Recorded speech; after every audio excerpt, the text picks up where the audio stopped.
ناظرین، اب عید آ چکی ہے اور عید کی چھٹیاں شروع ہو چکی ہیں،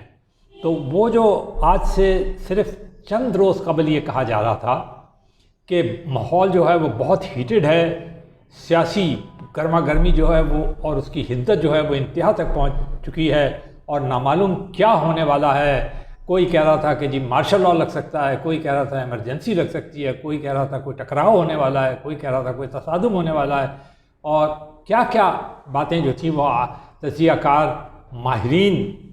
اور جو روزانہ کے حساب سے تبصرے کرا کرتے تھے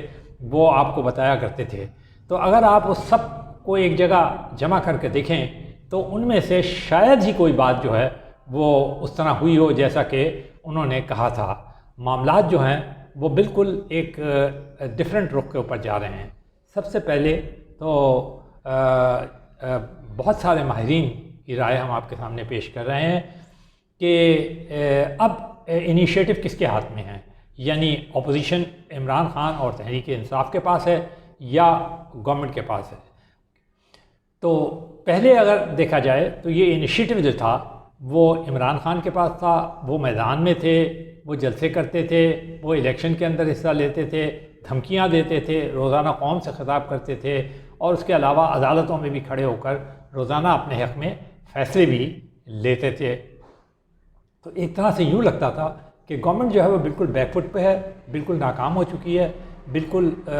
صفر کے اوپر کھڑی ہوئی ہے، اور جو اپوزیشن یعنی عمران خان اور ان کی جو پارٹی ہے وہ بالکل ایسی ہو گئی ہے کہ چھا گئی ہے پورے ملک کے اوپر، اور ان سب کو اس نے بالکل یعنی نان اینٹی بنا دیا ہے۔ تو اب آج اگر صورتحال دیکھیں جب کہ عید آ گئی ہے کہ یہ انیشیٹو جو ہے وہ اب حکومت کے پاس اور پی ڈی ایم کی جماعتوں کے پاس اور اس کے اتحادیوں کے پاس جاتا ہوا نظر آتا ہے۔ خاص طور پہ آخری دن جس قسم کی تبدیلی آئی ہے وہ ہر لحاظ سے حیرت انگیز ہے، چاہے کوئی تجزیہ نگار اس سے اتفاق کرے یا نہ کرے، چاہے کوئی کسی کا فیورٹ ہو یا نہ ہو، لیکن اگر بلاک تبصرہ کیا جائے، ایک نیوٹرل ہو کر دیکھا جائے اور ایک غیر جانبدار قسم کی بات کی جائے تو پھر آپ کو پتہ چلے گا کہ یہ صورتحال جو ہے وہ بہت ڈیفرنٹ ہے جو آج سے ایک ہفتے پہلے تھی۔ کل جو سپریم کورٹ کی سماعت کا عید کی چھٹیوں سے پہلے آخری دن تھا، اس میں ساری سیاسی جماعتوں کے سربراہان کو طلب کیا گیا تھا اور یہ ان کی رائے سننا چاہتے تھے جناب چیف جسٹس عمر عطا بندیال اور ان کے دو ساتھی جج صاحبان جو کہ اس تین رکنی بینچ کا حصہ ہیں، جو کہ الیکشن کی ڈیٹ سے متعلق جو ہے وہ سماعت سن کر رہے ہیں۔ تو سب سے پہلے تو ہم یہ بتاتے چلیں کہ یہ ضرور ہے کہ ساری سیاسی جماعتوں کے نمائندے وہاں آئے تھے سوائے مولانا فضل الرحمان کی جماعت کے، کیونکہ انہوں نے پہلے ہی بتا دیا تھا کہ ہم اس میں حصہ نہیں لیں گے۔ لیکن جو سربراہ آئے تو وہ صرف سراج الحق جماعت اسلامی کے، اور یہ وہ ہیں جو کہ مختلف پارٹیوں کے درمیان کسی قسم کے مذاکرات کی کوشش کر رہے ہیں، خاص طور پہ پی ٹی آئی اور پی ڈی ایم کے درمیان۔ دوسری بات یہ تھی کہ جو وہاں پر آئے تھے نمائندے، وہ لیڈر تو ضرور تھے، بہت محترم بھی ہیں، لیکن کوئی سربراہ ان میں سے کوئی نہیں تھا، بلکہ یہ کہیے کہ سربراہ کے بعد بھی جو لوگ آتے ہیں وہ بھی نہیں تھے۔ خاصا ان کا جو وہ تھا پارٹی کے اندر حساب سے ہی اگر آپ دیکھیں تو وہ ایک نارمل سے اپنے کارڈرز کو ریپرزینٹ کرتے ہیں۔ تو اب تیسری بات یہ ہے کہ جب سماعت شروع ہوئی تھی تو چیف جسٹس صاحب نے سب سے پہلے تو ایک دعا کی تھی، اور اس میں بہت اچھی دعا انہوں نے کی تھی، اور انہوں نے کہا تھا، اس دعا میں انہوں نے کہا تھا کہ یا اللہ ہمیں ان نیک بندوں میں رکھنا جو کہ بالکل صحیح فیصلے کرتے ہوں۔ یقینی بات ہے وہ پاکستان کے سپریم کورٹ کے چیف جسٹس ہیں، اعلیٰ ترین عدلیہ کے سربراہ ہیں، تو یہ بات بالکل ان کو کہنی چاہیے۔ تو بہت اچھی بات انہوں نے کہی کہ ہم انصاف کریں، اور انصاف کریں گے تو یقینی بات ہے وہ ان نیک لوگوں میں شامل ہو جائیں گے، کیونکہ ان کا منصب بھی یہ ہے کہ وہ انصاف کریں، اور نہ صرف یہ کہ یہ تو اللہ تعالیٰ اور ان کے درمیان کا فیصلہ ہوگا کہ وہ انہیں کس طرح جانچتا ہے، لیکن لوگوں کے اندر کم از کم ان کی توقیر عزت جو ہے اس بے تحاشا بڑھ جائے گی، کیونکہ جو تجربات ان کو اپنی اعلیٰ ترین عدلیہ سے گزشتہ ادوار میں رہے ہیں وہ کچھ اتنے خوشگوار نہیں تھے، بلکہ جسٹس فائز عیسیٰ نے تو یہ کہا کہ ایک فیصلہ جو جسٹس منیر کا تھا اس نے تو پاکستان کو بڑا غیر معمولی نقصان پہنچایا، اور وہ ایک بڑی وجہ بنا جس سے پاکستان آج اس کمزور مقام کے اوپر کھڑا ہوا ہے۔ تو خود جسٹس فائز عیسیٰ کے متعلق آپ جانتے ہیں، وہ سپریم کورٹ کے سینئر ترین جج ہیں، ایک بہت دانشور شخصیت ہیں، لوگ ان کی بہت عزت کرتے ہیں، اور اس کے ساتھ ہی وہ پاکستان کے اگلے چیف جسٹس ہوں گے سپریم کورٹ کے، اور اس میں اب بمشکل 4 مہینے رہ گئے ہیں، کیونکہ سپٹمبر میں جسٹس عمر عطا بندیال صاحب جو ہیں وہ ریٹائر ہو جائیں گے، اور ان کی جگہ قاعدے کے مطابق سینئر موسٹ جج لیں گے جو کہ جسٹس فائز عیسیٰ ہوں گے۔ اب آئیے کہ کل کیا ہوا۔ شروع میں اگر آپ دیکھیں تو بڑی ایسا لگا کہ چیف جسٹس صاحب جو ہیں وہ شام تک سیاسی جماعتوں کو جو انہوں نے اکٹھا کیا ہے وہ اس کا نتیجہ جو ہے وہ یہ نکلے گا کہ وہ کوئی فیصلہ سنا دیں گے اور کوئی مشاورت ہو جائے گی، کوئی شاید پی ٹی آئی اور پی ڈی ایم کے درمیان اور گورنمنٹ اور لیڈرز کے درمیان اور عمران خان کے درمیان کوئی بات چیت شروع ہو جائے گی، تو یوں لگا۔ لیکن جب جیسے جیسے سورج ڈھلتا گیا اور شام کے 4 بج گئے جو کہ انہوں نے وقت دیا تھا آخری کے سیاسی جماعتیں انہیں بتا دیں، تو پھر اس کے بعد کچھ بھی نہیں ہوا۔ حادیہ کے سماعت کھلی، عدالت بھی نہیں ہوئی، چیمبر کے اندر ہی فیصلہ ہو گیا، اور چیف جسٹس صاحب نے پھر مزید 27 اپریل تک وہ پولیٹیکل پارٹیز کو کہا کہ وہ مشاورت کریں اور کسی نتیجے پہ پہنچ جائیں۔ لیکن اسی دوران 2 بڑی اہم پریس کانفرنس، بڑی اہم شخصیات نے press conference, P D M کے سربراہ سب سے پہلے مولانا فضل الرحمان نے پریس کانفرنس کی، اور انہوں نے بہت ہی سخت قسم کی تنقید جو ہے وہ سپریم کورٹ پہ اور خاص طور پہ چیف جسٹس عمر عطا بندیال اور ان کے 2 جج صاحبان پہ کی، جو کہ اس 3 رکنی بینچ کا حصہ ہیں جو کہ یہ سماعت کر رہا ہے۔ اور انہوں نے جو الفاظ استعمال کیے وہ آپ یوٹیوب پہ یا کسی بھی سوشل میڈیا فارمیٹ پہ جا کر پوری کی پوری ان کی باتیں سن سکتے ہیں، لیکن انہوں نے یہ کہا کہ زور زبردستی سے، اور بلکہ انہوں نے جو لفظ استعمال کیا وہ تو بڑا ہی وہ ہے، ہم دہرا دیتے ہیں، لیکن یہ بات مولانا فضل الرحمان نے کہا کہ ہم ہتھوڑے کی بات جو ہے نا کے نیچے رہ کر بات نہیں مانیں گے، ہم کسی صورت میں بھی زبردستی کسی قسم کے مذاکرات نہیں کریں گے۔ اور انہوں نے اور باقی جو تنقید کی وہ اپنی جگہ ہے، اور انہوں نے پھر یہ بھی کہا کہ ہم اس شخص سے کیسے مذاکرات کر سکتے ہیں جن کے اوپر بہت سارے مقدمات چل رہے ہیں۔ یہی بات بالکل آپ کو یاد ہوگا کہ پی ٹی آئی ایک زمانے میں نواز شریف کے لیے کہا کرتی تھی کہ جی وہ تو مجرم ڈکلیئر ہو چکے ہیں، وہ تو مقدمے فیس کر رہے ہیں، تو ایسے آدمی سے کیسے وہ سیاسی بات کی جا سکتی ہے۔ تو یہی بات اب بالکل وہی جو ہے وہ مولانا فضل الرحمان نے کی، لیکن ان کی جو تنقید تھی اس کا فوکس جو تھا وہ سپریم کورٹ کے چیف جسٹس اور وہ 2 جج صاحبان تھے جو کہ یہ سماعت کر رہے ہیں، اور جن کے متعلق ان کا کہنا یہ تھا کہ عام تاثر یہ ہے کہ جو وہ فیصلے دیتے ہیں وہ یعنی یک طرفہ ہوتے ہیں، ایک خاص فریق کے لیے ہوتے ہیں، اور انہوں نے پھر بتا بھی دیا کہ وہ پی ٹی آئی اور عمران خان کے لیے ہوتے ہیں، اور وہ کوشش وہ جو ہے اس سے اپوزیشن کو وہ جو گورنمنٹ ہے اور پی ڈی ایم جو ہے اس کو نقصان پہنچتا ہے۔ تو لیکن اس کے فوراً بعد ہی جو سب سے اور مزید حیران کن بات یہ تھی کہ پاکستان پیپلز پارٹی کے جو چیئرمین ہیں بلاول بھٹو، جو کہ ایک دن قبل یہ کہہ رہے تھے، خود ان کے والد صاحب محترم جو کہ کو چیئرمین ہیں پیپلز پارٹی کے، مفاہمت کے بادشاہ کہلاتے ہیں، کہ جی مذاکرات ہونے چاہیے، مذاکرات کے دروازے نہیں بند کرنا چاہیے، بلکہ لوگوں نے یہ کہنا شروع کر دیا پیپلز پارٹی جو ہے وہ شاید کوئی ڈبل گیم کھیل رہی ہے کہ وہ جی ادھر مذاکرات کی بات کر رہی ہے، ادھر پیپلز، تو انہوں نے کہا کہ اس سے جو ہے یہ بھی شکوک کا اظہار کیا جا رہا ہے کہ شاید وہ اس سے نون لیگ کو کوئی نقصان پہنچ جائے گا اس قسم کے مذاکرات سے، اور سارا فائدہ جو ہے وہ پیپلز پارٹی سمجھ لے گی۔ لیکن چیئرمین بلاول بھٹو نے جو پریس کانفرنس کی اس نے یہ ساری باتیں دھو ڈالیں، سارے یہ جو تجزیے تھے، سارے جو یہ تبصرے تھے وہ سب صفر ہو کے رہ گئے۔ انہوں نے بالکل اسٹریٹ اوے جو الفاظ استعمال کیے ہیں وہ بھی آپ یوٹیوب پہ جا کے دیکھ سکتے ہیں، انہیں دہرانے کی ضرورت نہیں ہے لمبی چوڑی،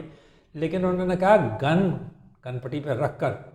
مذاکرات نہیں ہو سکتے۔ اور پھر انہوں نے ایک مشورہ یہ بھی دیا کہ پہلے چیف جسٹس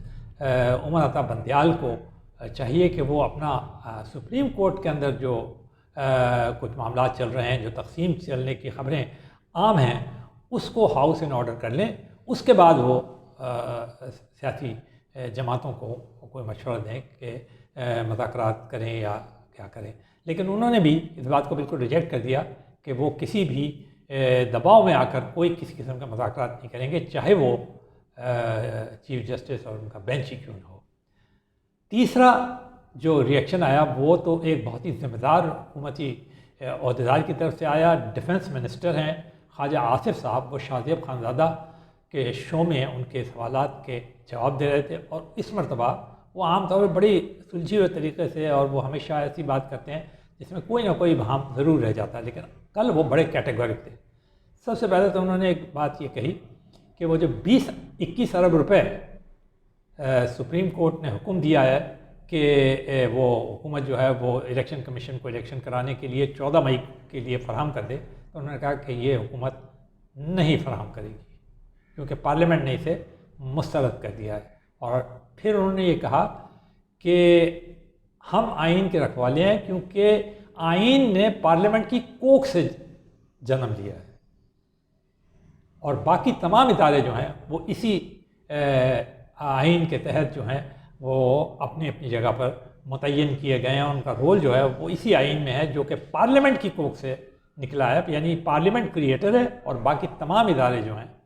وہ رول اختیار کر رہے ہیں جو کہ پارلیمنٹ نے آئین بنانے کے بعد ان کو تفویض کیا ہے، یعنی آئین کے تحت وہ رول ادا کر رہے ہیں۔ تو انہوں نے کہا کہ وہ پارلیمنٹ کی سپریمیسی کو چیلنج نہیں کیا جا سکتا۔ پھر اس کے بعد انہوں نے مذاکرات کو بھی اسٹریٹ اوے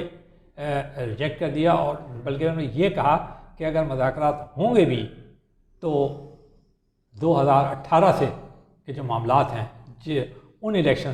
سے جو کہ بہت ہی متنازع ہیں کہ کس طرح وہ آئے، اور پھر جس کے متعلق خود اس وقت کے عالمی سربراہ جنرل باجوہ نے بہت سارے انکشافات کیے ہیں، کیسے انہوں نے وہ حکومت جو تھی وہ انسٹال کی، پھر اور دوسرے لوگوں پہ بہت سارے الزامات ہیں، پھر جو نواز شریف صاحب جو کہ ایک منتخب وزیر اعظم تھے، ان کو جس طرح پناما لیکس کے کیس کے اندر امپلیکیٹ کر کے اور پھر نکالا اقامے میں گیا، اور پھر وہ فیصلہ بھی بہت ہی متنازع رہا۔ وہ سپریم کورٹ کے وہ جو چیف جسٹس تھے، اور وہ بعد میں جو جج صاحبان جو خود بھی ایک دو ان میں سے چیف جسٹس بنے اور اب بھی چیف جسٹس ہیں، وہ تمام کے تمام اس بینچ میں شامل تھے، لیکن وہ فیصلہ جو تھا وہ احترام اور وہ کنسنسس نہیں حاصل کر سکا جو کہ کسی سپریم کورٹ کے ایسے فیصلے کو کرنا چاہیے جو کہ بہت ہی ایک منتخب وزیر اعظم کے سلسلے میں کیا جا رہا۔ تو انہوں نے کہا کہ ہم مذاکرات، یعنی ایک طرح سے وہ بھی صاف انکاری تھے۔ تو اس کا مطلب ہے کہ وہ جو مذاکرات کے معاملات تھے اب وہ وہیں ڈے 1 پہ کھڑے ہیں، مطلب اب پھر اس کی شروعات جو ہے 27 تاریخ کو نئے سرے سے ہوں گی، کیونکہ تمام 3 جو یعنی نون لیگ نے بھی، مولانا فضل الرحمان جو پی ڈی ایم کے سربراہ ہیں جس میں نون لیگ بھی شامل ہے، چیئرمین بلاول بھٹو جو کہ پی ڈی ایم کے اور گورنمنٹ میں بھی شامل ہیں، اتحادی بھی ہیں، تو ان سب نے اسے اسٹریٹ اوے ایک طرح سے ریجیکٹ کر دیا ہے۔ تو اور اس کے اوپر آپ نے دیکھا ہوگا کہ جو ریئیکشن آیا تھا دوسری طرف سے پاکستان تحریک انصاف کی طرف سے، وہ آپ کے سامنے ہے کہ وہ ٹوٹلی اب بھی ڈیپینڈنٹ ہیں سپریم کورٹ کے اوپر کہ وہ کچھ کر دیں، حالانکہ یہ بات تو سپریم کورٹ میں بھی ایک طرح سے مان لی گئی کہ اگر ان سارے معاملات کا حل الیکشن کی ڈیٹ ہو، چاہے الیکشن کب ہونے ہیں، الیکشن کو فنڈ کیسے ملنے ہیں، معاملات کو آگے کیسے چلنا ہے، کس طریقے سے یہ سارے سیاسی جماعتیں ہی بیٹھ کے کریں گی. یہ سیاسی فیصلے ہیں اور یہ کام جو ہے یہ سیاستدانوں کو کرنا چاہیے، سیاسی پارٹیوں کو کرنا چاہیے، نہ کہ سپریم کورٹ کو یا کسی اور کو. تو یہ بات بار بار دہرائی جا رہی ہے. اور اس کے بعد پھر وہ جو 3-2 کا جو فیصلہ آیا تھا اس کے اوپر بھی بہت زیادہ تحفظات اس وقت بھی ظاہر کیے تھے پی ڈی ایم نے اور حکومت نے، پارلیمنٹ نے تو اسے اسٹریٹ اوے وہ ریجیکٹ کر دیا تھا. اور یہ کہا گیا کہ یہ 4-3 سے یہ معاملہ جو ہے وہ ریجیکٹ کر دیا گیا ہے. اس بات پہ ان کا اصرار ہے. تو اب یعنی بالکل سارے معاملات بالکل وہیں کے وہیں کھڑے ہیں. اور خود عمران خان اور ان کی پارٹی بھی کہاں کھڑی ہے؟ وہ اعلیٰ عدلیہ کے سامنے ہے. اور دوسری بات اگر آپ دیکھیں کہ ہم نے وہ جو شروع میں کہا کہ انیشیٹو ان کے ہاتھ سے نکلتا ہوا نظر آ رہا ہے، اس لیے کہ نہ تو کوئی دوسرا ادارہ، یعنی جیسے اگر حفاظت کی ضرورت ہے تو آپ پولیس سے کہیں گے، زیادہ زیادہ رینجر سے ریکویسٹ کر سکتے ہیں کہ آپ آ کے، یہی سول لوگوں کو پروٹیکشن دیتی ہے اور تو کوئی نہیں دیتی. مگر وہ مستقل کورٹ ہی سے مانگ رہے ہیں. وہیں وہ گئے کل، اور بلکہ کورٹ نے تو اس بات پر خاصی برہمی کا بھی اظہار کیا کہ آپ روز چلے آتے ہیں اور یہی بات کہتے ہیں. اور پھر اس کے بعد انہوں نے ایک بڑا لیوک وارم قسم کی وہ ایشو کر دی حکومت کو کہ بھائی ان کو ہیریس نہ کیا جائے. حالانکہ وہ تو یہ کہہ رہے تھے کہ میری جان کو خطرہ، مجھے گرفتاری کا خطرہ ہے. تو اتنی سیریسلی اس نے بھی، کورٹ نے بھی نہیں لیا. یعنی کورٹ بھی اب ان کی باتوں کو اس طرح نہیں لے رہا جس طرح کہ وہ چاہتے ہیں کہ لیا جائے، جتنی سیریسلی چاہے. کورٹ بھی اب وہ سمجھتا نے انہیں کہا کہ آپ روز آتے ہیں اور روز ہمارے کو یہ کہتے ہیں. تو اب وہ ٹوٹلی ڈپینڈنٹ ہو گئے ہیں پی ٹی آئی اور عمران خان اعلیٰ عدلیہ پر اور سپریم کورٹ پہ خاص طور پہ، کہ وہی پولیٹیکل پارٹیز کے اوپر دباؤ ڈال کے ان سے مشاورت کرائے، وہی اس مشاورت کی ڈائریکشن طے کرے، پھر وہی کوئی ڈیٹ فکس کروائے الیکشن کی، وہی الیکشن کے فنڈ بھی نکلوائے، وہی سیکیورٹی کے انتظامات کرے، وہی ان کی اپنی ذاتی حفاظت کے انتظامات بھی وہی کرے، ان کی پارٹی کے لوگوں کی حفاظت بھی وہی کرے. تو یہ بات کسی مقبول اور بڑی پولیٹیکل پارٹی جس کا کہ وہ دعویٰ کرتے ہیں اور بہت سارے تجزیہ کار اور بہت سارے تبصرہ نگار کہتے ہیں، تو وہ اس کے لیے کیسے یہ بات سمجھ میں آنے والی نہیں ہے. ایک اگر بڑی پولیٹیکل پارٹی اور بہت عوام کے اندر مقبول ہے تو اس کی حفاظت، اصل حفاظت تو عوام کرتے ہیں. اس کے لیے تو کسی بھی آپ کو سیکورٹی وغیرہ کی ضرورت نہیں ہے. اور پھر یہ کہ جو پولیٹیکل پارٹی ایک لیڈرز ہیں اور جو خاص طور پہ سربراہان ہوتے ہیں، وہ تو بہت سارے معاملات سے گزرتے ہیں جس کے اندر وہ تھریٹس بھی ملتی ہیں، دھمکیاں بھی ملتی ہیں، لوگ ان سے اختلاف بھی کرتے ہیں، وہ ان سے ناراض بھی ہوتے ہیں. خود عمران خان کسی کو ڈاکو کہتے تھے، کسی کو چور کہتے تھے، کسی پنجاب کا ڈاکو کہتے تھے، پتہ نہیں کیا کیا کہتے تھے. تو لیکن وہ دوسری طرف کے لوگ جو تھے وہ سنتے تھے، جواب دیتے تھے، لیکن جواب میں کوئی یہ تو نہیں کہ وہ جا کے کورٹ میں کھڑے ہو جاتے وہ کہتے ہیں جی انہوں نے یہ کہہ دیا ہے تو آپ خدا کے واسطے سپریم کورٹ سے یا وہ ہائی کورٹ سے کہتے کہ جج صاحبان سے ریکویسٹ کیا وہ کرتے تھے. اور سارے وقت ان کے وکیل اسی کام پہ لگے رہتے تھے کہ جناب ہماری حفاظت کیجئے، جناب ہماری حفاظت کے انتظامات کیجئے، کیونکہ ہمیں اس سے خطرہ لاحق ہو رہا ہے، ہمیں اس سے خطرہ لاحق ہو رہا ہے. تو یہ چیز کچھ بہت